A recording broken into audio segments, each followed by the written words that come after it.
ਨਿਰਮਲ ਨਿੰਮਾ ਲੰਗਾ ਦਾ novel ਹੈ ਹਿੰਦ ਪਾਕ ਬਾਰਡਰਨਾਮਾ। ਪਹਿਲਾਂ ਕੀਤਾ ਲਾਹੌਰ ਤੇ ਫੇਰ ਅੰਬਾਲਾ ਵੱਖ, ਕੀ ਆ ਦਿੱਲੀਏ ਤੇਰਾ ਵੈਰ ਪੰਜਾਬਾਂ ਨਾਲ। ਸੋਢੀ ਸੁਲਤਾਨ ਸਿੰਘ, ਅਮਰੀਕਾ। ਗੁਰੂ ਨਾਨਕ ਦੇਵ ਯੂਨੀਵਰਸਿਟੀ ਦਾ ਹੋਸਟਲ, ਕਮਰਾ ਨੰਬਰ 22B, ਜੁਲਾਈ 1981 ਦਾ ਪਹਿਲਾ ਹਫ਼ਤਾ।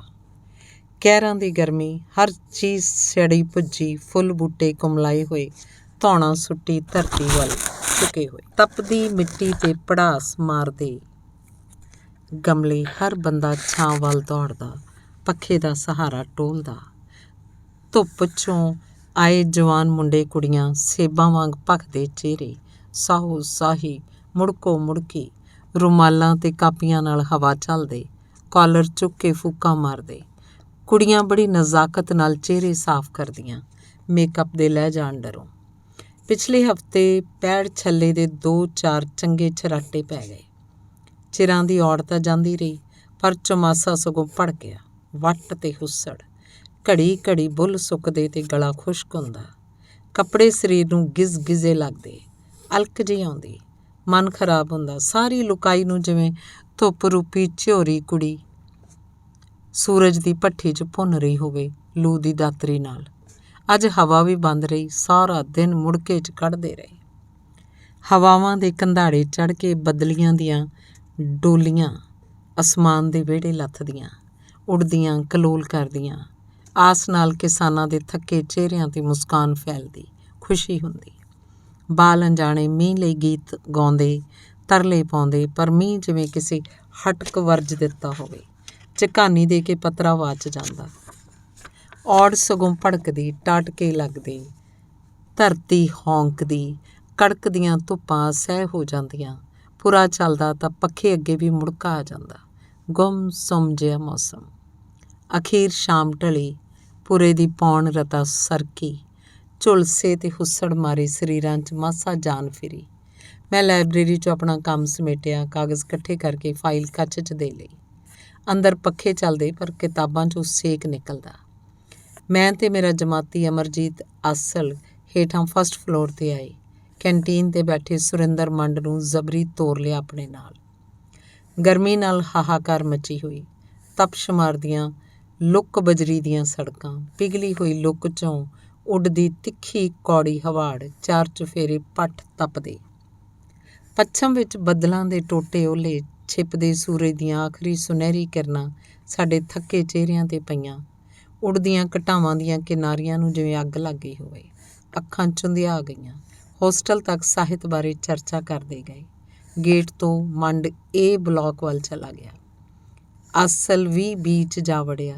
ਮੈਂ 22B ਕਮਰਾ ਖੋਲ੍ਹਿਆ, ਫਾਈਲ ਮੇਜ਼ 'ਤੇ ਰੱਖ ਦਿੱਤੀ। ਮੁੜਕੇ ਨਾਲ ਗੜੁੱਚ ਕੱਪੜੇ ਉਤਾਰੇ, ਤੌਲੀਆ ਲਪੇਟਿਆ ਤੇ ਨੋਟਸ ਤਿਆਰ ਕਰਨ ਲਈ ਰੈਕ ਤੋਂ ਕਿਤਾਬਾਂ ਛਾਂਟਣ ਲੱਗਾ।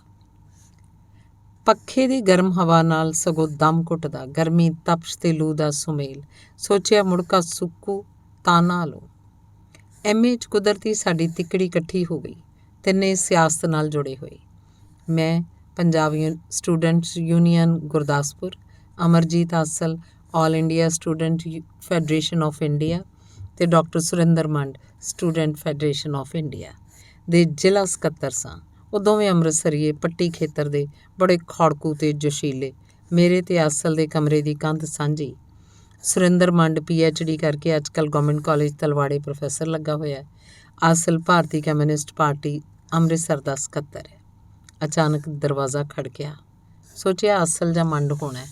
ਅਸੀਂ ਤਿੰਨੇ ਅਕਸਰ ਇਕੱਠੇ ਖਾਣਾ ਖਾਂਦੇ, ਫਿਰ ਲੰਮੀ ਸੈਰ ਨਿਕਲ ਜਾਂਦੇ, ਕਦੇ ਪੁਤਲੀ ਘਰ, ਕਦੇ ਹਾਲ ਗੇਟ, ਕਦੇ ਖਾਲਸਾ ਕਾਲਜ ਵੱਲ। ਮੈਂ ਪਰਤ ਕੇ ਪਿੱਛੇ ਵੇਖਿਆ, ਇੱਕਦਮ ਖਿੜ ਗਿਆ, ਤਰਬਕਿਆ ਵੀ, ਹੱਕਾ ਬੱਕਾ ਰਹਿ ਗਿਆ। ਖੁਸ਼ੀ ਨਾਲ ਧੜਕਣ ਤੇਜ਼ ਹੋ ਗਈ। ਗਲੇ ਮਿਲੇ, ਸੁੱਖ ਸਾਂਦ ਪੁੱਛੀ। ਇਹ ਸ਼ਿੰਦਾ ਗਰਾਈ ਕੋਟੀਆ ਸੀ। ਦੂਜਾ ਕੰਬਾ ਹਰੂਵਾਲੀਆ ਅਮਰਜੀਤ ਸਿੰਘ ਸੀ। 18-20 ਸਾਲਾਂ ਦੇ ਭਰਵੇਂ ਗੱਭਰੂ। ਮੈਂ ਕੁਰਸੀਆਂ 'ਤੇ ਬੈਠਣ ਦਾ ਇਸ਼ਾਰਾ ਕੀਤਾ। ਦੋਵੇਂ ਬੈਠ ਗਏ। ਬੜੀ ਹੈਰਾਨੀ ਤੇ ਅਚੰਭੇ ਨਾਲ ਕਮਰੇ ਨੂੰ ਘੂਰਨ ਲੱਗੇ। ਮੈਂ ਚਾਹ ਠੰਡੇ ਵੱਲੋਂ ਪੁੱਛਿਆ। ਸ਼ਿੰਦਾ ਕਹਿੰਦਾ, ਛੇਤੀ ਤਿਆਰ ਹੋ ਜਾ, ਮਹਿੰਦੀ ਮਾਮੇ ਨੇ ਚੇਚਾ ਭੇਜਿਆ। ਫਿਰ ਆਵਾਜ਼ ਹੌਲੀ ਕਰਕੇ ਬੋਲਿਆ, ਅੱਜ ਰਾਤ ਪਾਰ ਜਾਣਾ, ਸਮਝਿਆ? ਤੇ ਉਹ ਤਲੀ 'ਤੇ ਤੰਬਾਕੂ ਮਲਣ ਲੱਗ ਪਿਆ, ਸਿਰ ਮਾਰਦਾ ਤੇ ਝੂਮਦਾ, ਹੱਥੀਂ ਪਾਏ ਕੜੇ ਛਣਕਦੇ ਸੁਣ ਕੇ ਮੈਂ ਪੈਰਾਂ ਤੱਕ ਸਰੂਰਿਆ ਗਿਆ। ਮਿੱਠੀ ਮਿੱਠੀ ਗੁਦਗੁਦੀ ਹੋਈ, ਚਰਨਾਹਟ ਤੇ ਥਿਰਕਣ, ਚਾਵਾਂ ਦੀ ਘੁੰਮਣ ਘੇਰੀ। ਪਿੰਡੇ 'ਤੇ ਮਾੜਾ ਮੋਟਾ ਪਾਣੀ ਸੁੱਟ ਕੇ ਮੈਂ ਤਿਆਰ ਹੋ ਗਿਆ। ਬੈਗ 'ਚ ਇੱਕ ਸੂਟ, ਤੌਲੀਆ ਤੇ 2-4 ਕਿਤਾਬਾਂ ਪਾਈਆਂ। ਕਮਰੇ ਨੂੰ ਜੰਦਰਾ ਮਾਰਿਆ, ਚਾਬੀ ਗੁਪਤ ਥਾਂ 'ਤੇ ਰੱਖੀ ਤੇ ਉਹਨਾਂ ਨਾਲ ਤੁਰ ਪਿਆ। ਸੂਰਜ ਡੁੱਬਣ ਪਿੱਛੋਂ ਸੁਰਮਈ ਜਿਹੀ ਰੌਸ਼ਨੀ ਫੈਲੀ ਹੋਈ। ਉਹਨਾਂ ਦੀ ਕਾਰ ਹੋਸਟਲ ਦੇ ਗੇਟ ਮੂਹਰੇ ਖੜੀ। ਸ਼ਿੰਦਾ ਡਰਾਈਵਰ ਨਾਲ, ਮੈਂ ਤੇ ਕੰਬਾ ਪਿੱਛੇ ਬੈਠ ਗਏ। ਯੂਨੀਵਰਸਿਟੀ ਦੀ ਬਿਲਡਿੰਗ ਤੇ ਚੌੜੇ ਖੁੱਲ੍ਹੇ ਖੇਡ ਮੈਦਾਨਾਂ ਨੂੰ ਬੜੇ ਗੌਰ ਨਾਲ ਵੇਖਦੇ ਗਏ। ਕੁੜੀਆਂ ਦੇ ਝੁੰਡਾਂ ਨੂੰ ਬਿਟਰ ਬਿਟਰ ਤੱਕਦੇ, ਖੁਸ਼ ਹੁੰਦੇ ਤੇ ਆਪਸ ਵਿੱਚ ਇਸ਼ਾਰੇ ਕਰਦੇ, ਸੈਨਤਾਂ ਮਾਰਦੇ, ਗੁਟਕਦੇ, ਚਹਿਕਦੇ। ਕਾਰ ਸਿੱਧੀ ਹੰਸਲੀ ਵਾਲੇ ਪੁਲ 'ਤੇ ਰੁਕੀ। ਬਟਾਲੇ ਸ਼ਹਿਰ। ਸ਼ਿੰਦਾ ਉਤਰ ਕੇ ਅੰਗਰੇਜ਼ੀ ਠੇਕੇ ਦੇ ਮਾਲਕ ਕੋਲ ਗਿਆ। ਮੈਂ ਤੇ ਕੰਬਾ ਪੁਲ ਦੇ ਜੰਗਲੇ ਨਾਲ ਖੜੇ ਹੋ ਗਏ। ਆਸੇ ਪਾਸੇ ਬੱਲਬ ਤੇ ਟਿਊਬਾਂ ਜਗਣ। ਬਾਜ਼ਾਰ ਜਿਵੇਂ ਸਿਤਾਰਿਆਂ ਦੀਆਂ ਲੜੀਆਂ ਜਗਦੀਆਂ ਬੁਝਦੀਆਂ, ਅਟਖੇਲੀਆਂ ਕਰਦੀਆਂ। ਆਸੇ ਪਾਸੇ ਕਾਵਾਂ ਰੌਲੀ, ਚਹਿਲ ਪਹਿਲ, ਰੌਣਕ ਮੇਲਾ। ਰੇਹੜੀ ਲਾ ਕੇ ਸਬਜ਼ੀ ਤੇ ਫਲ ਵੇਚਣ ਵਾਲਿਆਂ ਦਾ ਆਪਣਾ ਰਾਗ ਰੰਗ, ਝੰਜਟ, ਸੀੜ ਸਿਆਪਾ। ਉੱਚੀ ਤੇ ਲੰਮੀਆਂ ਹੇਕਾਂ ਮਾਰਦੇ, ਮਹਿੰਗੇ ਨੂੰ ਸਸਤਾ ਦੱਸ ਕੇ ਗਾਹਕਾਂ ਨੂੰ ਫੁੰਡਦੇ, ਕੋਈ ਗੱਲ ਸਪਸ਼ਟ ਨਾ ਸੁਣਦੇ। ਪਾਂਡੀ, ਮਜ਼ਦੂਰ ਤੇ ਰਿਕਸ਼ੇ ਵਾਲੇ ਖਿਜੇ ਖਿਜੇ ਇੱਕ ਦੂਜੇ ਦੇ ਗਲ ਪੈਂਦੇ, ਗਾਲਾਂ ਕੱਢਦੇ, ਅੱਕੇ ਥੱਕੇ ਝਗੜਦੇ, ਕਿੱਲ ਕੇ ਬੋਲਦੇ, ਝਈਆਂ ਲੈ ਲੈ ਪੈਂਦੇ। ਇੱਕ ਮਾੜਚੂ ਜਿਹੇ ਨੌਕਰ ਨੇ ਕਾਰ ਦੀ ਡਿੱਗੀ 'ਚ 2 ਪੇਟੀਆਂ ਐਰਿਸਟੋਕ੍ਰੇਟ ਵਿਸਕੀ ਰੱਖ ਦਿੱਤੀ ਪੀਣ ਲਈ। ਅੱਧਾ ਮੁਫਤ ਦਿੱਤਾ। ਹੁਣ ਤੱਕ ਬਾਜ਼ਾਰ 'ਚ ਪੂਰੀ ਰੌਣਕ ਹੋ ਗਈ ਹੋਈ। ਅਥਾਹ ਗਰਮੀ 'ਚ ਸਾਰੇ ਦਿਨ ਦੀਆਂ ਅੰਦਰ ਡੱਕੀਆਂ ਲਾਲੀਆਂ ਬਣ ਸੰਵਰ ਕੇ, ਪਲ ਦੋ ਪਲ ਤਾਜ਼ੀ ਤੇ ਠੰਡੀ ਹਵਾ ਭਖਣ ਸੜਕਾਂ 'ਤੇ ਨਿਕਲ ਤੁਰੀਆਂ। ਰਾਤ ਦੀ ਓਟ ਵਿੱਚ ਸ਼ਹਿਰ ਦੀ ਹਵਾ 'ਚ ਸੁਗੰਧੀਆਂ ਭਰ ਗਈਆਂ। ਮਨ ਚਲੇ ਗੱਭਰੂ ਜਾਣ ਬੁੱਝ ਕੇ ਮੋਢੇ ਮਾਰਦੇ ਤੇ ਅੱਖਾਂ ਤੱਤੀਆਂ ਕਰਦੇ ਫਿਰਦੇ। ਪੁਲ ਤੋਂ ਲੰਘਦੀ ਕੁਰਬਲ ਕੁਰਬਲ ਕਰਦੀ ਜਨਤਾ ਕੀੜਿਆਂ ਦੇ ਭੌਣ ਵਾਂਗ ਆਪੋ ਆਪਣੇ ਪੈਂਡੇ ਪਈ ਹੋਈ। ਘਰਾਂ ਨੂੰ ਭਰਤ ਰਹੇ ਨਿਆਣੇ, ਘਰਾਂ ਨੂੰ ਪਰਤ ਰਹੇ ਨਿਮਾਣੇ ਨਿਤਾਣੇ ਮਜ਼ਦੂਰ। ਬਾਰ-ਬਾਰ ਮੁੜਕਾ ਪੂੰਝਦੇ, ਸਾਰੇ ਦਿਨ ਦੀ ਹੱਡ ਭੰਨਵੀਂ ਮੁਸ਼ੱਕਤ ਨਾਲ ਕੁੱਬੇ ਹੋਏ ਲੋਕ। ਭੁੱਖੇ ਚਿਹਰੇ ਮੁਰਦਿਆਂ ਵਰਗੇ, ਕਈ ਖੰਘਦੇ, ਹੌਂਕਦੇ, ਹੌਕੇ ਭਰਦੇ। ਲਾਚਾਰ ਤੇ ਬੇਬਸ ਲੋਕ। ਨਾਲੇ ਉੱਪਰੋਂ ਦੀ ਹਰ ਕੋਈ ਮੂੰਹ ਕੱਜ ਕੇ ਲੰਘਦਾ। ਨੇੜੇ ਗਿਆ ਗੰਦੀ ਬਦਬੂ ਬਦੋ-ਬਦੀ ਨਾਸਾਂ 'ਚ ਆ ਵੜਦੀ। ਸਾਹ ਲੈਣਾ ਮੁਸ਼ਕਿਲ। ਮਾਪਿਆਂ ਦੇ ਅੱਗੇ ਪਿੱਛੇ ਭੱਜੇ ਜਾਂਦੇ ਬੱਚੇ ਪਿਆਰੇ ਲੱਗਦੇ। ਸ਼ਿੰਦਾ ਹਿਸਾਬ ਚੁਕਤਾ ਕਰ ਆਇਆ। ਅਸੀਂ ਨੇੜੇ ਇੱਕ ਹੋਟਲ 'ਚ ਜਾ ਬੈਠੇ। ਕੰਬਾ ਸ਼ਰਾਬ ਨਹੀਂ ਸੀ ਪੀਂਦਾ। ਮੈਂ ਤੇ ਸ਼ਿੰਦੇ ਨੇ 2-2 ਪੈਗ ਪੀਤੇ ਤੇ ਦਵਾੜ ਮੇਜ਼ ਹੇਠ ਰੇੜ ਦਿੱਤੀ। ਕਾਹਲੀ 'ਚ ਰੋਟੀ ਖਾਧੀ, ਕਾਰ 'ਚ ਆ ਬੈਠੇ। ਕਾਰ ਡੇਰਾ ਬਾਬਾ ਨਾਨਕ ਰੋਡ 'ਤੇ ਫੁੱਲ ਸਪੀਡ 'ਚ ਦੌੜਨ ਲੱਗੀ। ਡਰਾਈਵਰ ਉਹਨਾਂ ਦਾ ਕੋਈ ਖਾਸ ਬੇਲੀ ਲੱਗਾ। ਡੇਰੇ ਤੋਂ ਅੱਗੇ ਕਲਾਨੌਰ ਵਾਲੀ ਸੜਕ ਪੈ ਗਈ। 1-2 ਵਾਰੀ ਸ਼ਿੰਦੇ ਨੇ ਰਾਹ ਸਮਝਾ ਦਿੱਤਾ। ਮੈਂ ਖਾਮੋਸ਼ ਬੈਠਾ ਆਉਣ ਵਾਲੇ ਸਮੇਂ ਦੇ ਕਾਰਜ ਬਾਰੇ ਸੋਚਦਾ ਰਿਹਾ। ਦਿਲ 'ਚ ਬਾਰਡਰ ਦੇ ਕਈ ਨਕਸ਼ੇ ਬਣਦੇ ਟੁੱਟਦੇ ਰਹੇ। ਇੱਕ ਅਚੰਭਾ ਤੇ ਅਣਹੋਣੀ ਜਿਹੀ ਲੱਗੀ। 10 ਕੁ ਵਜੇ ਰਾਤੀਂ ਅਸੀਂ ਬਾਰਡਰ 'ਤੇ ਸਥਿਤ ਪਿੰਡ ਪਟਕਾਣਾ ਦੇ ਨੇੜੇ ਸ਼ਾਹਪੁਰ ਵਾਲੇ ਪਾਸੇ ਉਜਾੜ ਬੀਆਬਾਨ 'ਚ ਉਤਰ ਗਏ। ਡਰਾਈਵਰ ਕਿਰਾਇਆ ਲੈ ਕੇ ਚਲਾ ਗਿਆ। ਸ਼ਿੰਦੇ ਨੇ ਆਸੇ ਪਾਸੇ ਤਾੜ ਕੇ ਮੂੰਹ ਨਾਲ ਸੀਟੀ ਮਾਰੀ। ਸੰਘਣੇ ਹਨੇਰੇ 'ਚੋਂ ਇੱਕ ਆਕਾਰ ਪ੍ਰਗਟ ਹੋਇਆ, ਧੁੰਦਲਾ ਕਾਲਾ ਜਿਹਾ, ਝਿਜਕਦਾ ਤੇ ਬੋਝ-ਬੋਝ ਤੁਰਦਾ ਸਾਡੇ ਵੱਲ ਵਧਿਆ। ਇਹ ਮਹਿੰਦਰ ਸਿੰਘ ਉਰਫ ਮਿੰਦੀ ਹਰੂਵਾਲੀਆ ਨਿਕਲਿਆ। ਅਸੀਂ ਪੱਕੀ ਸੜਕ ਤੋਂ 8-10 ਕਿੱਲੇ ਹਟਵੇਂ ਮੇਤਲਾ ਚੌਂਕੀ ਵਾਲੇ ਪਾਸੇ ਖਿਸਕ ਕੇ ਇੱਕ ਕਲਰੀ ਟੋਟੇ 'ਤੇ ਬੈਠ ਗਏ। ਚੁੱਪ-ਚਾਪ, ਗੁੰਮ-ਸੁੰਮ, ਧੀਮਾ ਬੋਲਦੇ, ਕੰਨਾਂ 'ਚ ਗੱਲਾਂ ਕਰਦੇ। ਸ਼ਿੰਦੇ ਤੇ ਕੰਬੋ ਨੇ ਬੜੀ ਫੁਰਤੀ ਵਰਤੀ। ਪੇਟੀਆਂ ਤੋੜ ਕੇ ਸਾਫਿਆਂ, ਸਿਰ 'ਤੇ ਬੰਨ੍ਹਣ ਵਾਲਾ ਪਰਨਾ ਦੇ ਲੜੀ 6-6 ਬੋਤਲਾਂ ਬੰਨ੍ਹ ਲਈਆਂ। ਖੜਕਾ ਰੋਕਣ ਲਈ ਵਿਚਾਲੇ ਆਪਣੇ ਕੱਪੜੇ, ਜੁੱਤੀਆਂ ਤੇ ਹੋਰ ਕੱਖ ਕਾਨ ਰੱਖ ਦਿੱਤਾ। ਉਹ ਸਾਰੇ ਲਾਗੂ ਬਲੈਕਰ ਹੰਢੇ ਵਰਤੇ। ਮੈਂ ਉਹਨਾਂ 'ਚ ਨਵਾਂ, ਅੱਲੜ, ਅਲਕ ਤੇ ਅਣਜਾਣ। ਮੈਂ ਉਹਨਾਂ ਨੂੰ ਹਨੇਰੇ 'ਚ ਅੱਖਾਂ ਪਾੜ-ਪਾੜ ਬੜੀ ਉਤਸੁਕਤਾ ਤੇ ਹੈਰਾਨੀ ਨਾਲ ਵੇਖਦਾ ਰਿਹਾ। ਉਹ ਬੜੇ ਬੇਫਿਕਰ ਜਿਹੇ ਸਹਿਜ ਭਾਅ ਨਾਲ ਪੈਕਿੰਗ ਕਰਦੇ ਰਹੇ। ਮਾਹੌਲ ਬੜਾ ਰੋਮਾਂਚਿਕ, ਖੌਫਨਾਕ ਤੇ ਗੰਭੀਰ, ਬੜਾ ਡਰਾਉਣਾ ਤੇ ਅਰਥਪੂਰਨ। ਫੌਜ ਦੇ ਪਲਾਨ ਬਣਾ ਕੇ ਹਮਲਾ ਕਰਨ ਵਰਗੀ ਹਾਲਤ। ਪਤਾ ਨਹੀਂ ਕੀ ਹੋ ਜੇ। ਇੱਕ ਭਰਮ, ਇੱਕ ਸਹਿਮ ਬਣਿਆ ਹੋਇਆ, ਅਣਦਿਸਦੇ ਖੌਫ ਦੀ ਮਾਰੂ ਸੋਚ ਵਰਗਾ। ਕੰਦੋਲੇ ਪ੍ਰਦੇਸ਼ ਵਾਲੀ ਗੱਲ, ਬੰਬ ਫਟਣ ਤੋਂ ਪਹਿਲਾਂ ਵਰਗੀ ਮਾਰੂ ਚੁੱਪ, ਕਾਂਬਾ ਛੇੜਦੀ, ਸਾਹ ਸੁਕਾਉਂਦੀ। ਲਹਿੰਦੇ ਵੱਲੋਂ ਕਾਲੀ ਘਟਾ ਨੇ ਸਿਰ ਚੁੱਕਿਆ। ਠੰਡੀ ਹਵਾ ਦੇ ਬੁੱਲੇ ਆਏ। ਬੜੀ ਮਸਤ ਤੇ ਹੁਲਾਸਮਈ, ਵਿੱਚ ਵਿਚਾਲੇ ਦੂਰ ਲਹਿੰਦੀ ਗੁੱਠੇ, ਮੱਧਮ ਜਿਹੀ ਅਸਮਾਨੀ ਬਿਜਲੀ ਲਿਸ਼ਕਦੀ, ਵਿਰਲੇ ਟਾਵੇਂ ਖੇਤਾਂ 'ਚ ਲੱਗੇ ਝੋਨੇ ਦਾ ਗੰਧਲਾ ਪਾਣੀ ਚਮਕਦਾ। ਕੋਲ ਬੈਠਿਆਂ ਦੀ ਛਿੰਨ ਭੰਗਰੀ ਨੁਹਾਰ ਹੀ ਦਿਸਦੀ। ਗਾੜਾ ਹਨੇਰਾ ਫੇਰ ਭਾਰੂ ਹੋ ਜਾਂਦਾ। ਬੀਂਡੇ ਬੋਲਦੇ ਤੇ ਡੱਡੂ ਗੜੈਂ ਗੜੈਂ ਦੀ ਲੰਮੀ ਝੁੱਟੀ ਲਾਉਂਦੇ। ਇੱਧਰ ਉੱਧਰ ਕਿਤੇ ਦੂਰੋਂ ਟਿਟਿਆਉਲੀ ਬੋਲਦੀ, ਖਤਰਾ ਆਉਣ ਦਾ ਸੰਕੇਤ ਦਿੰਦੀ। ਥੋੜ੍ਹਾ ਹਟਵੀਂ ਰੁੱਖਾਂ ਦੀ ਝੰਗੀ ਵਿੱਚੋਂ ਉੱਲੂ ਬੋਲਦਾ ਤਾਂ ਦਿਲ ਦਹਿਲ ਜਾਂਦਾ। ਡਰ ਦੀ ਇੱਕ ਸੀਤ ਲਹਿਰ ਸਿਰ ਨੂੰ ਚੜ੍ਹਦੀ। ਕੋਹਾਂ ਕਾਫਾਂ ਤੱਕ ਬੰਦਾ ਨਾ ਪਰਿੰਦਾ, ਵੱਸੋਂ ਨਾ ਆਬਾਦੀ। ਉਜਾੜ ਸੁੰਨੇ ਏਰੀਏ 'ਚ ਅਸੀਂ ਚਾਰ ਆਕਾਰ ਬੈਠੇ ਹੋਏ, ਸ਼ਿਕਾਰੀਆਂ ਵਾਂਗ ਸ਼ਹਿ ਮਾਰ ਕੇ, ਸਾਹ ਘੁੱਟੀ ਤੇ ਸਿਸਤ ਬੰਨੀ ਦੜੇ ਹੋਏ, ਮਨੁੱਖੀ ਅਣਹੋਂਦ ਦਾ ਭੁਲੇਖਾ ਪਾਉਂਦੇ। ਹਨੇਰਾ ਹੀ ਹਨੇਰਾ। ਆਪਣਾ ਹੱਥ ਅੱਖਾਂ ਕੋਲ ਲਿਆਂਦਾ ਨਾ ਦਿਸਿਆ। ਕਾਹੀ ਬੂਝਿਆਂ ਦੇ ਓਹਲੇ ਕਰਕੇ ਕਿਸੇ ਪਿੰਡ ਦੀਆਂ ਬੱਤੀਆਂ ਵੀ ਨਾ ਦਿਸਦੀਆਂ। ਕੇਵਲ ਕਿਸੇ ਕਿਸੇ ਬੰਬੀ ਤੇ ਬੱਲਬ ਟਿਮਕਦਾ, ਹਵਾ 'ਚ ਟਿਮਟਿਮਾਉਂਦੇ ਜੁਗਨੂ ਚੰਗੇ ਲੱਗਦੇ, ਜਗਦੇ ਬੁਝਦੇ ਰੰਗ ਬਿਰੰਗੇ ਬਲਬਾਂ ਵਾਂਗ, ਨਿੱਕੇ ਨਿੱਕੇ ਤੇ ਨੱਚਦੇ ਟੱਪਦੇ, ਕਿਸੇ ਜਿਉਂਦੇ ਜਾਗਦੇ ਜੀ ਵਰਗਾ ਆਸਰਾ ਲੱਗਦਾ। ਬਹੁਤੇ ਇਕੱਲੇ ਹੋਣ ਦਾ ਅਹਿਸਾਸ ਨਾ ਸਤਾਉਂਦਾ। ਧੀਰਜ ਜਿਹੀ ਬੱਝਦੀ। ਸਭ ਕੁਝ ਮੇਰੇ ਲਈ ਨਵਾਂ ਤੇ ਰਹੱਸਮਈ, ਜਾਦੂ ਦੇ ਖੇਲ ਵਾਂਗ। ਬੱਦਲ ਪਿੱਛੇ ਪਰਤ ਗਿਆ। ਹੁਮਸ ਹੋਰ ਵੱਧ ਗਈ। ਰਾਤ ਟਿਕ ਗਈ। ਹਨੇਰੇ ਪੱਖ ਦੀ ਰਾਤ ਦੇ ਵਿਹੜੇ ਸੁੱਤੀ ਅੱਲੜ ਧਰਤੀ ਕੁੜੀ ਵੱਲ। ਅੰਬਰਾਂ ਦੇ ਤਾਰੇ ਆਸ਼ਕਾਂ ਵਾਂਗ ਝਾਤੀਆਂ ਮਾਰਦੇ, ਚੋਰੀ ਚੋਰੀ, ਜੁਗਨੂ ਜਿਵੇਂ ਦੋਹਾਂ ਦੇ ਪ੍ਰੇਮ ਪੱਤਰ ਵੰਡਦੇ ਫਿਰਦੇ ਹੋਣ, ਝੂਮਦੇ ਤੇ ਖੀਵੇ ਹੋਏ, ਮਸਤ ਸ਼ਰਾਬੀਆਂ ਵਾਂਗ। ਕੁੜੀ ਦੇ ਨੱਕ 'ਚ ਪਾਏ ਲੌਂਗ ਦੀ ਚਮਕ ਜਿੰਨੀ ਚਾਨਣੀ, ਮੈਲੀ ਤੇ ਫਿੱਕੀ ਜਿਹੀ। ਸਾਫ਼ ਕੱਪੜੇ ਮੈਲ ਖੋਰੇ ਸਨ, ਹਨੇਰੇ 'ਚ ਘੱਟ ਦਿਸਣ ਵਾਲੇ, ਸਲੇਟੀ ਤੇ ਪੂਰੇ, ਮਟਮੈਲੇ ਜਿਹੇ, ਨੇੜੇ ਤੋਂ ਵੀ ਨਾ ਦਿਸਦੇ। ਸਭ ਤਿਆਰ ਬਰ ਤਿਆਰ, ਜਿਵੇਂ ਇਸ਼ਾਰੇ ਦੀ ਲੋੜ ਹੋਵੇ, ਕਿਸੇ ਤੇ ਬਿਪਤਾ ਵਾਂਗ ਝਪਟ ਪੈਣ ਵਾਂਗ। ਸਰੀਰਾਂ 'ਚ ਫੁਰਤੀ ਤੇ ਉਕਸਾਹਟ ਭਰੀ ਹੋਈ। ਕੁਝ ਲੱਭਦੇ ਭਾਲਦੇ ਨੈਣ, ਨਜ਼ਰਾਂ 'ਚ ਹੈਰਾਨੀ ਤੇ ਤਿੱਖਾਪਣ। ਕਿਸੇ ਜੰਗ ਤੇ ਚੱਲੇ ਜਵਾਨ ਵਾਂਗ ਅਪ ਟੂ ਡੇਟ, ਤਿਆਰ ਬਰ ਤਿਆਰ, ਚੁਸਤ ਕੱਪੜੇ ਸੂਤ ਕੀਤੇ ਹੋਏ। ਸ਼ਿੰਦਾ ਤੇ ਕੰਬਾ ਭਾਰ ਤਿਆਰ ਕਰਕੇ ਤੰਬਾਕੂ ਮਲਦੇ, ਹੌਲੀ ਹੌਲੀ ਗੱਲਾਂ ਕਰਨ ਲੱਗੇ। ਭਾਊ ਮਿੰਦੀ ਮੈਨੂੰ ਥੋੜ੍ਹਾ ਪਾਸੇ ਬਿਠਾ ਕੇ ਬਾਰਡਰ ਕ੍ਰਾਸਿੰਗ ਦੀਆਂ ਸਾਵਧਾਨੀਆਂ ਸਮਝਾਉਣ ਲੱਗਾ। ਭਾਵੇਂ ਸੱਪ ਲੜ ਜੇ, ਭਾਵੇਂ ਗੋਲੀ ਵੱਜ ਜੇ, ਬਸ ਮੂੰਹ ਨਹੀਂ ਖੋਲ੍ਹਣਾ, ਨਾ ਰੁਕਣਾ ਨਾ ਖੰਘਣਾ। ਰੱਬ ਨਾ ਕਰੇ ਜੇ ਕੋਈ ਅਬੀ ਨਬੀ ਹੋ ਜੇ ਤਾਂ ਕਿਸੇ ਵੀ ਤਰ੍ਹਾਂ ਜਾਨ ਬਚਾਉਣੀ ਜ਼ਰੂਰੀ ਹੁੰਦੀ ਹੈ। ਦੌੜਨਾ ਤਾਂ ਟੇਢਾ ਹੋ ਕੇ, ਉਹ ਨਹੀਂ ਕਰਨਾ, ਆਹ ਨਹੀਂ ਕਰਨਾ, ਹਦਾਇਤਾਂ ਦੀ ਪੂਰੀ ਪੰਡ ਬੰਨ੍ਹ ਦਿੱਤੀ। ਬੇਗਿਣਤ ਰੋਕਾਂ ਤੇ ਪਾਬੰਦੀਆਂ, ਕਿਸੇ ਕੈਦੀ ਤੋਂ ਵੀ ਵਧੇਰੇ ਗੁਲਾਮੀ, ਹੁਕਮਾਂ ਦੀ ਸਖਤੀ ਨਾਲ ਪਾਲਣਾ ਕਰਨੀ ਦੱਸਦੀ।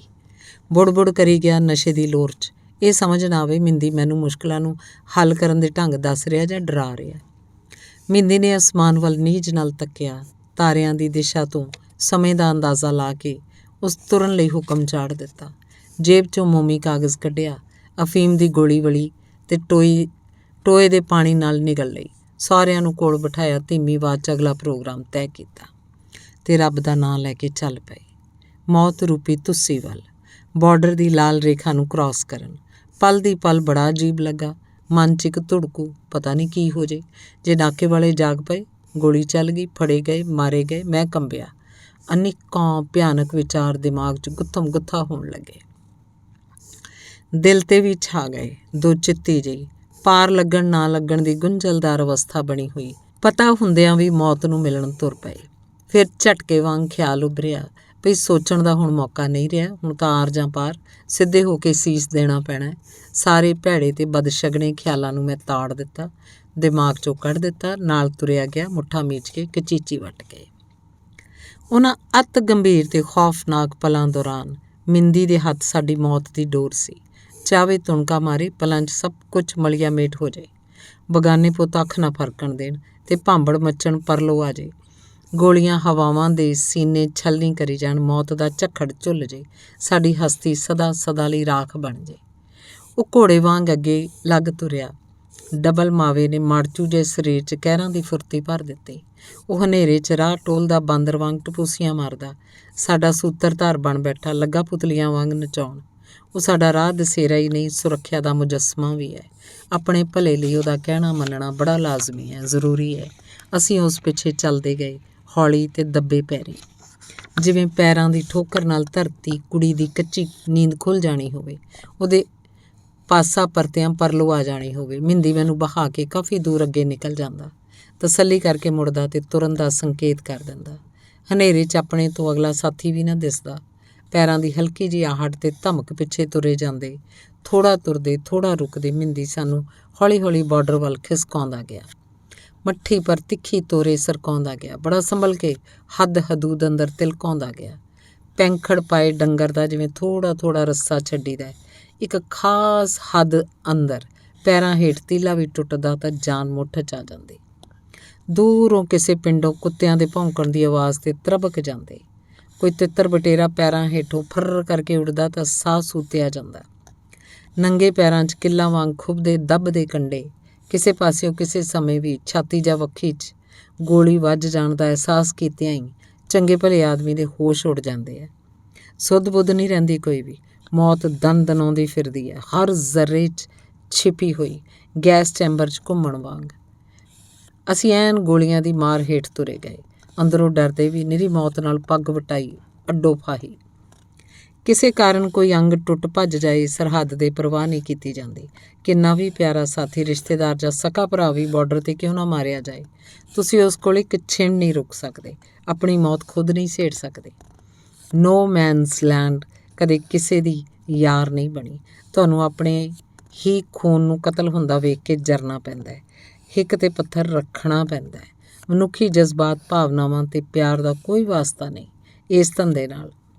ਭਰਾ ਭਰਾਵਾਂ ਨੂੰ ਧੋਖੇ ਨਾਲ ਕਤਲ ਕਰਦੇ ਹੈ, ਯਾਰ ਯਾਰਾਂ ਨਾਲ ਦਗੇ ਕਮਾਉਂਦੇ ਹੈ।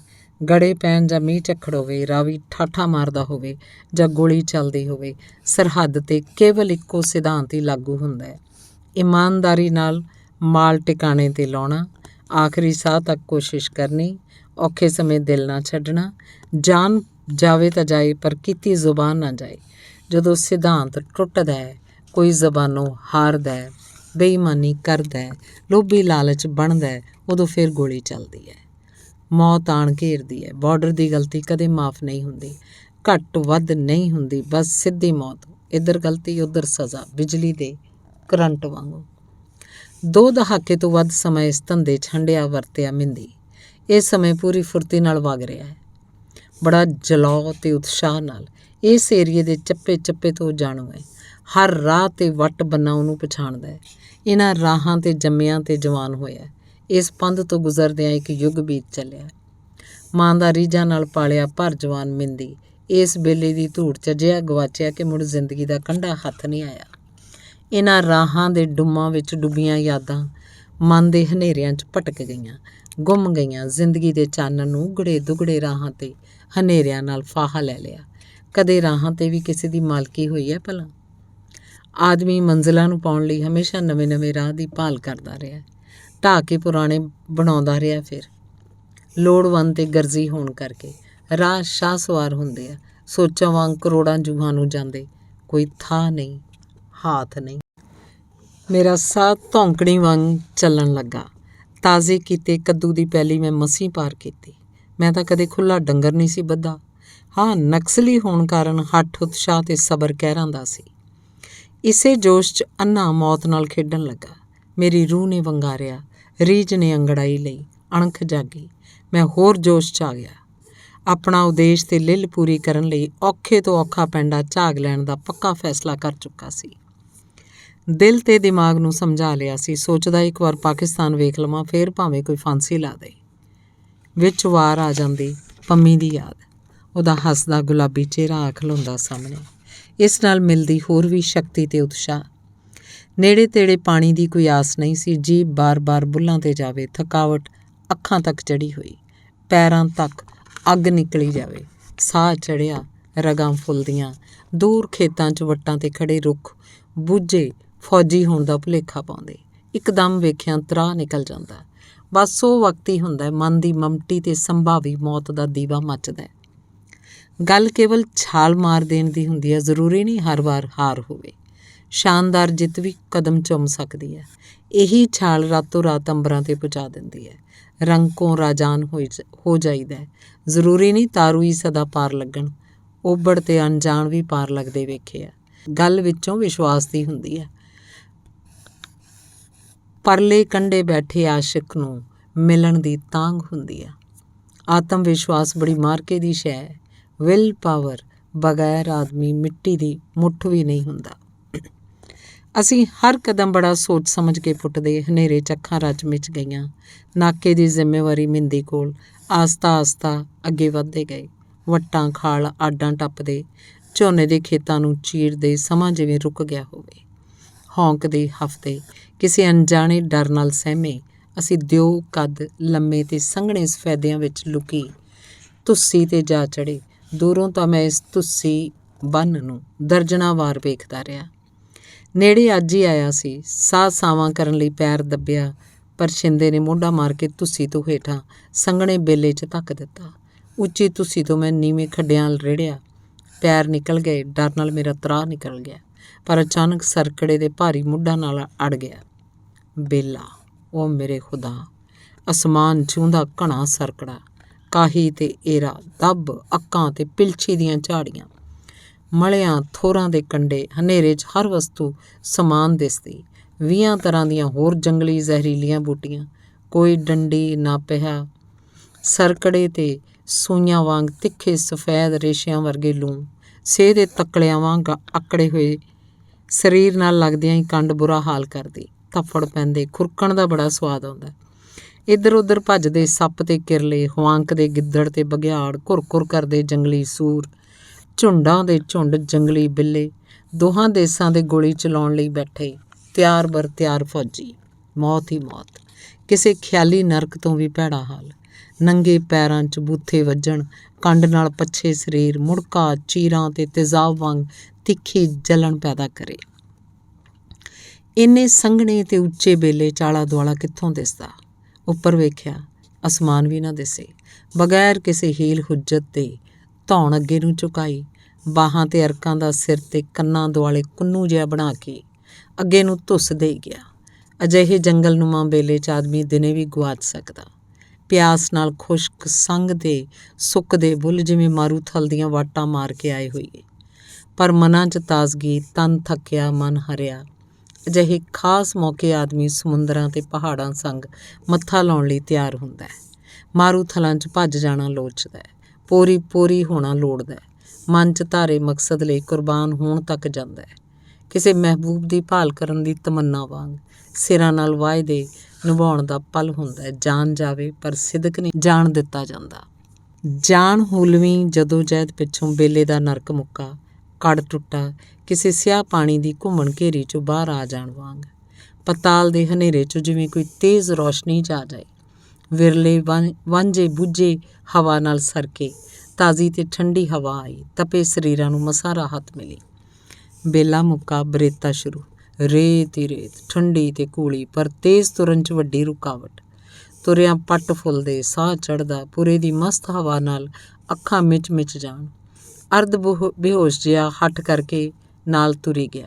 ਸੋਚਿਆ ਭੱਜਣਾ ਮਰਦਾਂ ਨੂੰ ਮਿਹਣਾ ਹੈ। ਸਾਰੇ ਜਿਵੇਂ ਗੂੰਗੇ ਬੋਲੇ ਹੋ ਗਏ ਹੋਣ। ਲੋਹੇ ਦੀਆਂ ਤੁਰਦੀਆਂ ਮਸ਼ੀਨਾਂ। ਮਿੰਦੀ ਇੱਕ ਛੋਟੇ ਜਿਹੇ ਪਾਣੀ ਦੇ ਛਰੇ ਕੋਲ ਬੈਠ ਗਿਆ।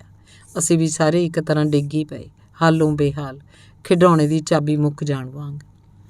ਅਜਨਾਲਾ, ਰਮਦਾਸ, ਵਾਹਗਾ ਅਟਾਰੀ ਜਾਂ ਬਾਰਡਰ ਦੇ ਦੱਖਣੀ ਪਾਸੇ ਤੋਂ ਬਾਰਡਰ ਕ੍ਰਾਸ ਕਰਨ ਲਈ ਰਾਵੀ ਦਰਿਆ ਨਹੀਂ ਲੰਘਣਾ ਪੈਂਦਾ। ਰਾਵੀ ਰਮਦਾਸ ਦੇ ਸਾਹਮਣੇ ਤੋਂ ਲਹਿੰਦੇ ਵੱਲ ਸਰਕਦਾ ਲਾਹੌਰ ਦੀ ਪੂਰਬੀ ਢਾਕੇ ਜਾ ਲੱਗਦਾ ਹੈ। ਉਸ ਪਾਸੇ ਬੇਲਾ ਵੀ ਮਾਮੂਲੀ ਜਿਹਾ ਏ, ਐਵੇਂ ਨਾ ਮਾਤਰ ਏ। ਲੁਕਣ ਦੀ ਵੱਡੀ ਤੰਗੀ। ਇਸੇ ਲਈ ਬਲੈਕਰ ਮੈਦਾਨੀ ਸਰਹੱਦ ਨੂੰ ਖਤਰਨਾਕ ਮੰਨਦੇ ਹੈ। ਡੇਰਾ ਬਾਬਾ ਨਾਨਕ ਬਾਰਡਰ ਤੋਂ ਪਾਰ ਜਾਣ ਲਈ ਰਾਵੀ ਪਾਰ ਕਰਨੀ ਪੈਂਦੀ ਹੈ। ਉਂਝ ਬਲੈਕਰੇ ਨੂੰ ਬੜਾ ਸੇਫ ਮੰਨਦੇ ਹੈ। ਕਈਆਂ ਨੂੰ ਤਾਂ ਨਾਰੋਵਾਲ ਭੂਆ ਕੋਲ ਜਾਣ ਜਿੰਨਾ ਹੀ ਸੌਖਾ ਲੱਗਦਾ। ਚੌਲ ਰਿੱਝਦਿਆਂ ਤੱਕ ਪਾਰੋਂ ਹੋ ਆਈਦਾ। ਬਾਰਡਰ ਦੇ ਪਿੰਡਾਂ 'ਚ ਕਈ ਵੈਲੀ ਮੁੰਡੇ ਆਖਦੇ। ਘੜੀ ਪਲ ਬੈਠੇ ਰਹੇ, ਵਿਸਮਣ ਤੇ ਸਾਹ ਕੱਢਣ। ਲੱਤਾਂ ਅੱਗੇ ਨੂੰ ਸਿੱਧੀਆਂ, ਹੱਥ ਪਿੱਠ ਪਿੱਛੇ, ਠੰਡੀ ਰੇਤ 'ਚ ਖੁੱਭੇ, ਧੌਣਾ ਪਿੱਛੇ ਵੱਲ ਉਲਰੀਆਂ। ਦੂਜੇ ਧੀਮੀ ਸੁਰ 'ਚ ਘੁਸਰ ਮੁਸਰ ਕਰਨ ਲੱਗੇ। ਮੈਂ ਸਮਝ ਗਿਆ ਕਿ ਭਾਰਾ ਖਤਰਾ ਟਲ ਗਿਆ ਹੈ। ਮਿੰਦੀ ਹਲਕੀ ਆਵਾਜ਼ 'ਚ ਮਖੌਲ ਕਰਨ ਲੱਗਾ। ਸੁਣਾ ਪਾੜਿਆ, ਕਿਵੇਂ ਫੇਰ? ਥੱਕਿਆ ਤਾਂ ਨਹੀਂ? ਅਸੀਂ ਫਿੱਕਾ ਜਿਹਾ ਹੱਸੇ। ਸ਼ਿੰਦੇ ਨੇ ਤਲੀ 'ਤੇ ਤੰਬਾਕੂ ਝਾੜਿਆ। ਮਿੰਦੀ ਲੱਖਣ ਲਾਉਂਦਾ ਹੈ ਵੀ ਪਹਾੜਾਂ 'ਚ ਮੀਂਹ ਬਹੁਤ ਪਿਆ ਹੈ, ਤਾਂ ਹੀ ਇਹ ਛਰਾ ਹੜਿਆ ਪਿਆ। ਤਾਰਿਆਂ ਦੀ ਦਿਸ਼ਾ ਵੇਖ ਕੇ ਉਹਨੇ 3 ਵੱਜ ਜਾਣ ਦਾ ਅੰਦਾਜ਼ਾ ਲਾਇਆ। ਇਹ ਕਲਾ ਮੈਂ ਕਈ ਹੋਰ ਬਲੈਕਰਾਂ ਤੇ ਚੋਰਾਂ ਵਿੱਚ ਵੀ ਵੇਖੀ। ਪੁਰਾਣੇ ਬਜ਼ੁਰਗ ਅੱਜ ਵੀ ਸੂਰਜ, ਚੰਦਰਮਾ ਤੇ ਤਾਰਿਆਂ ਦੀਆਂ ਦਿਸ਼ਾਵਾਂ ਤੋਂ ਮੱਸਿਆ, ਸੰਗਰਾਂਦ ਤੇ ਪੁਨਿਆਦ ਦਾ ਸਹੀ ਅੰਦਾਜ਼ਾ ਲਾ ਲੈਂਦੇ ਆ। ਰਾਤ ਤੇ ਦਿਨ ਵੇਲੇ ਸਮਾਂ ਦੱਸ ਦਿੰਦੇ ਆ। ਇੰਨਾ ਸਹੀ ਕਿ ਆਦਮੀ ਹੈਰਾਨ ਰਹਿ ਜਾਂਦਾ ਹੈ। ਘੜੀਆਂ ਨੀਵੀਆਂ ਪਾ ਜਾਂਦੀਆਂ। ਬਲੈਕਰਾਂ ਦੇ ਜੀਵਨ 'ਚ ਤਾਰਾ ਵਿਗਿਆਨ ਅਹਿਮ ਮਹੱਤਤਾ ਰੱਖਦਾ ਹੈ। ਹਰ ਚੰਗਾ ਬਲੈਕਰ ਇਹ ਆਰਟ ਸਿੱਖਦਾ ਹੈ ਭਈ ਕਿਤੇ ਗੁੰਮ ਗਵਾਚ ਨਾ ਜਾਏ। ਕਾਲੀਆਂ ਬੋਲੀਆਂ ਰਾਤਾਂ 'ਚ ਸ਼ੂਕ ਦੇ ਦਰਿਆ ਲੰਘਦਿਆਂ, ਵਾਲਾਂ ਵਰਗੇ ਸੰਘਣੇ ਬੇਲੇ ਪਾਰ ਕਰਦਿਆਂ, ਬਿਖੜੇ ਰਾਹਾਂ 'ਤੇ ਪੈ ਕੇ ਸਮਾਂ ਬਰਬਾਦ ਨਹੀਂ ਹੁੰਦਾ। ਸਹੀ ਰਸਤਾ ਹੀ ਮੰਜ਼ਿਲਾਂ ਸਰ ਕਰਦਾ ਹੈ, ਚੰਗੇ ਨਤੀਜੇ ਪੈਦਾ ਕਰਨ ਦੀ ਸਮਰੱਥਾ ਰੱਖਦੇ ਆ। ਮੈਂ ਹੈਰਾਨ। 1.5-2 ਕਿਲੋਮੀਟਰ ਸਫ਼ਰ ਕਰਨ ਲਈ ਕਰੀਬ 3 ਘੰਟੇ ਲੱਗੇ। ਸੂਲੀ ਵਰਗਾ ਸਫ਼ਰ, ਪੀੜਾਂ ਭਰਿਆ ਪੈਂਡਾ, ਬਿਖੜਾ ਤੇ ਮੌਤ ਵਰਗਾ। ਦਿਨ ਦਾ ਤਾਰਾ ਚਮਕਿਆ। ਮਿੰਦੀ ਸੱਜੇ ਹੱਥ ਨਾਲ ਮਾਵੇ ਦੀ ਗੋਲੀ ਵਲਦਾ ਛਰੇ ਦੇ ਪਾਣੀ ਕੋਲ ਜਾ ਬੈਠਾ। ਚੂਲੀ ਨਾਲ ਪਾਣੀ ਲੈ ਕੇ ਮਾਵਾ ਛਕਿਆ, ਮੂੰਹ ਧੋਤਾ, ਗਿੱਲੇ ਹੱਥ ਮਾੜੇ ਜੱਟ ਦੇ ਗਾਹ ਵਾਂਗ ਖਿਲਰੇ ਵਾਲਾਂ 'ਚ ਫੇਰੇ, ਹੌਲੀ ਹੌਲੀ ਵਾਗਰੂ ਵਾਗਰੂ ਕਰਦਾ ਘੜੀ ਪਲ ਬੈਠਾ ਰਿਹਾ, ਚੌਂਕੜੀ ਮਾਰ ਕੇ, ਅੰਤਰ ਧਿਆਨ ਹੋ ਕੇ, ਜਿਵੇਂ ਕੋਈ ਵੱਡਾ ਭਗਤ ਹੁੰਦਾ ਹੈ। ਨਸ਼ਾ ਖਿੜਿਆ ਤਾਂ ਮਿੰਦੀ ਛਰੇ ਦਾ ਪੱਟ ਪੱਟ ਪਾਣੀ ਲੰਘ ਕੇ ਦਰਿਆ ਦਾ ਮਾਹੌਲ ਵੇਖਣ ਗਿਆ। ਆ ਕੇ ਦੱਸਿਆ ਵੀ ਦਰਿਆ 'ਚ ਪਾਣੀ ਜ਼ਿਆਦਾ ਹੈ, ਟਿਊਬ ਜਾਂ ਕਿੱਟ ਕੋਈ ਹੈ ਨਹੀਂ, ਬੇੜੀ ਪਾ ਰਹੇ, ਕਿਵੇਂ ਕਰੀਏ? ਮਿੰਦੀ ਮੇਰੇ ਕੋਲ ਪੈਰਾਂ ਭਾਰ ਬੈਠ ਗਿਆ। ਤੰਬਾਕੂ ਮਲ ਕੇ ਹੇਠਲੇ ਬੁੱਲ੍ਹਾਂ 'ਚ ਰੱਖ ਲਿਆ। ਆਦਤ ਮੁਜਬ ਪੱਗ ਲਾਹ ਕੇ ਕੱਛ ਹੇਠ ਦੱਬ ਲਈ। ਥੁੱਕਿਆ ਤੇ ਸਿਰ ਖੁਰਕਿਆ। ਹਨੇਰਾ ਕਰਕੇ ਉਹਦੇ ਹਾਵ ਭਾਵ ਨਹੀਂ ਦਿਸਦੇ। ਉਹਦਾ ਨਸ਼ੇ ਖਾਧਾ ਸਰੀਰ ਘੁਣ ਖਾਧੀ ਲੱਕੜੀ ਵਾਂਗ ਜਰਕਾਟੇ ਪਾਉਣ ਲੱਗਾ। ਅੱਛਾ, ਠਹਿਰ ਕੇ ਜਾਣਾ। ਮਿੰਦੀ ਨੇ ਅਖੀਰ ਚੁੱਪ ਤੋੜੀ। ਆਵਾਜ਼ ਮਾਰਿਆ ਜਾਂ ਕਿਸੇ ਹੋਰ ਢੰਗ ਨਾਲ ਖੌਰੇ ਗੱਲ ਬਣ ਜਾਏ, ਨਹੀਂ ਤਾਂ ਹਨੇਰਾ ਪੈ ਜਾਣਾ ਪੈਣਾ। ਸੁੜੋ ਮਰੋ ਸਾਰਾ ਦਿਨ ਇੱਥੇ। ਉਹਨੇ ਆਖਰੀ ਫੈਸਲਾ ਸੁਣਾ ਦਿੱਤਾ। ਫਿਰ ਗਹਿਰਾ ਸਨਾਟਾ, ਮੌਤ ਵਰਗੀ ਚੁੱਪ। ਸਾਰੇ ਨੀਂਦਰੇ ਤੇ ਥਕਾਵਟ ਦੇ ਭੰਨੇ ਹੋਏ, ਹਾਰੇ ਟੁੱਟੇ ਜਿਸਮ, ਪੱਟ ਖੱਲੀਆਂ ਖੱਲੀਆਂ, ਕਬੂਤਰ ਵਾਂਗ ਅੱਖਾਂ ਮੀਟਦੇ। ਮੈਂ ਅਸਮਾਨ ਵੱਲ ਵੇਖਿਆ। ਬੱਚੇ ਦੀ ਅੱਖ ਵਾਂਗ ਸਾਫ਼ ਤੇ ਨਿੰਬਲ, ਡਲਕਦੇ ਲਿਸ਼ ਲਿਸ਼ ਕਰਦੇ ਤਾਰੇ, ਜਗਦੇ ਬੁਝਦੇ ਕਹੀਂ ਦੀ ਅਸਮਾਨ ਰੂਪੀ ਥਾਲੀ ਵਿੱਚ ਮੋਮਬੱਤੀਆਂ ਵਾਂਗ ਚਾਨਣ ਖਿਡਾਉਂਦੇ। ਖੜੇ ਹੋ ਕੇ ਆਸੇ ਪਾਸੇ ਝਾਕਿਆ। ਕਿਧਰੇ ਪਿੰਡ ਨਾ ਪੀੜ, ਦੀਵਾ ਨਾ ਵੱਟੀ, ਬਾਰੀ ਬਾਰੀ ਕੋਈ ਉਜਾੜ ਵਰਗੀ ਗੱਲ। ਕੋਹਾਂ ਕਾਫਾਂ ਤੱਕ ਹਨੇਰਾ ਹੀ ਹਨੇਰਾ। ਉੱਚੀ ਧੁੱਸੀ 'ਤੇ ਲੱਗੇ ਸਫੈਦੇ ਰਾਤ ਨੂੰ ਇੱਕ ਮਨਮੋਹਕ ਦ੍ਰਿਸ਼ ਸਿਰਜਦੇ। ਪਸਰੀ ਹੋਈ ਕਾਲੋਂ ਦੀ ਚਾਦਰ ਸਫੈਦਿਆਂ ਦੇ ਸਿਖਰ ਸਿਰਿਆਂ ਨਾਲ ਲੱਗੀ ਹੋਈ ਦਿਸਦੀ। ਹਨੇਰੇ ਦੀ ਸੁੰਦਰ ਵਾਦੀ ਵਿੱਚ ਬੈਠੇ ਹੋਏ ਧੁੰਦਲੇ ਜਿਹੇ ਪ੍ਰਕਾਸ਼ ਦੀ ਮੈਲੀ ਜਿਹੀ ਅਸਮਾਨੀ ਚਾਂਦਨੀ। ਆਸੇ ਪਾਸੇ ਹਨੇਰੇ ਦੀਆਂ ਪਰਤਾਂ, ਗਾੜੀਆਂ ਮੋਟੀਆਂ ਤੇ ਸਿੱਕੇ ਬੰਦ, ਤੂਫਾਨੀ ਲੋਅ ਨਾਲ ਹੀ ਟੁੱਟਣ ਵਾਲੀਆਂ। ਚਾਨਣ ਬਾਰਡਰ ਲਈ ਜ਼ਹਿਰ ਹੁੰਦਾ ਹੈ, ਸਭ ਕੁਝ ਖਤਮ ਕਰ ਦੇਣ ਵਾਲਾ, ਸੰਪੂਰਨ ਤਬਾਹੀ ਦਾ ਪ੍ਰਤੀਕ, ਜ਼ਿੰਦਗੀ ਦਾ ਉਲਟਾ ਪਾਸਾ। ਐਨ ਉਸ ਵਕਤ ਦਰਿਆਓਂ ਪਾਰ ਸਪੀਕਰ 'ਚ ਉੱਚੀ ਆਵਾਜ਼ ਆਈ, ਅੱਲਾਹੂ ਅਕਬਰ। ਮੈਂ ਖੁਸ਼ੀ ਨਾਲ ਮਚਲਿਆ। ਟੇਢੇ ਲੰਮੇ ਪਏ ਮਿੰਦੀ ਨੇ ਮੇਰੇ ਵੱਲ ਪਾਸਾ ਮੋੜਿਆ, ਨਿੱਕਾ ਹਲਕਾ ਖੰਗੂਰਾ ਮਾਰਿਆ ਤੇ ਬੋਲਿਆ, ਪਾੜਿਆ, ਮੈਂ ਸਿਰਫ ਤੇਰੇ ਕਰਕੇ ਆਇਆ। ਤੇਰੀ ਜ਼ਿੱਦ ਮੰਨਣੀ ਪਈ। ਉਂਝ ਇਹਨਾਂ ਰਾਹਾਂ ਦੇ ਰਾਹੀਂ ਮੈਂ ਰੁਲਦੇ ਹੀ ਵੇਖੇ ਨੇ। ਬੇਈਮਾਨ ਤੇ ਧੋਖੇਬਾਜ਼ ਆਦਮੀ ਅੱਜ ਸੇਠ ਬਣੀ ਫਿਰਦੇ ਨੇ। ਆਪ ਪਾਕਿਸਤਾਨ ਦੀਆਂ ਜੇਲ੍ਹਾਂ 'ਚ ਜਵਾਨੀ ਗਾਲ ਦਿੱਤੀ। ਰਹਿੰਦੀ ਕਸਰ ਨਸ਼ਿਆਂ ਨੇ ਪੂਰੀ ਕਰਤੀ। ਸਰੀਰ ਉੱਕਾ ਨਿਖੁੱਟ ਹੋ ਗਿਆ। ਪਿਛਲੀਆਂ ਗੱਲਾਂ ਗਈਆਂ ਹੁਣ। ਮਿੰਦੀ ਨੇ ਅਸਮਾਨ ਜਿੱਡਾ ਹੌਕਾ ਭਰਿਆ। ਇੱਧਰ ਮਿਲਟਰੀ ਨਾਲ ਵੀ ਪੰਗਾ। ਤੂੰ ਮੰਨਣਾ ਤੇ ਨਹੀਂ, ਪਰ ਮੈਂ ਨਹੀਂ ਚਾਹੁੰਦਾ ਤੂੰ ਬਾਰਡਰ ਟੱਪੇ। ਖੈਰ ਹੁਣ ਜੇ ਆਈ ਗਿਆ ਤਾਂ ਬੇਫਿਕਰ ਹੋ ਕੇ 4 ਦਿਨ ਘੁੰਮ ਫਿਰ ਲੈ। ਤੈਨੂੰ ਮੈਂ ਇਹਨਾਂ ਛੋਕਰਿਆਂ ਆਸਰੇ ਨਹੀਂ ਛੱਡਣਾ। ਰੱਬ ਨਾ ਕਰੇ ਕੋਈ ਕਹਾਣੀ ਬਣ ਜੇ, ਹੇਠੀ ਜੇਠੀ ਹੋ ਜੇ। ਮੈਂ ਮਾਮੇ ਨੂੰ ਕਿਹੜਾ ਮੂੰਹ ਵਿਖਾਊਂ? ਅਗਲੇ ਘਰ ਛੱਡ ਕੇ ਆਉਣਗੇ। ਮਿੰਦੀ ਅਜੇ ਜਿਉਂਦਾ ਹੈ। ਮਿੰਦੀ ਦੀ ਫੁਸਫੁਸਾਹਟ ਵਰਗੀ ਆਵਾਜ਼ ਉਹਦੇ ਬੇਜ਼ੁਬਾਨ ਬੁੱਲ੍ਹਾਂ ਦੀ ਥਿਰਕਣ 'ਚ ਡੁੱਬਦੀ ਪ੍ਰਤੀਤ ਹੋਈ। ਮਰੀ ਜਿਹੀ, ਤਿੜਕੇ ਭਾਂਡੇ ਵਾਂਗ ਪਾਟੀ, ਹਾਰੇ ਹੋਏ ਜੁਆਰੀਏ ਵਰਗੀ, ਜਿਵੇਂ ਜ਼ਿੰਦਗੀ ਨੇ ਉਸ ਨਾਲ ਵਫਾ ਨਾ ਕੀਤੀ ਹੋਵੇ, ਸਾਂਭ ਨਾ ਸਕਿਆ ਹੋਵੇ ਆਪਣਾ ਆਪ, ਰਲ ਨਾ ਸਕਿਆ ਹੋਵੇ ਵਕਤ ਨਾਲ। ਬੀਤ ਗਏ ਵੇਲੇ ਨੂੰ ਘੋੜੇ ਨਹੀਂ ਮਿਲ ਸਕਦੇ।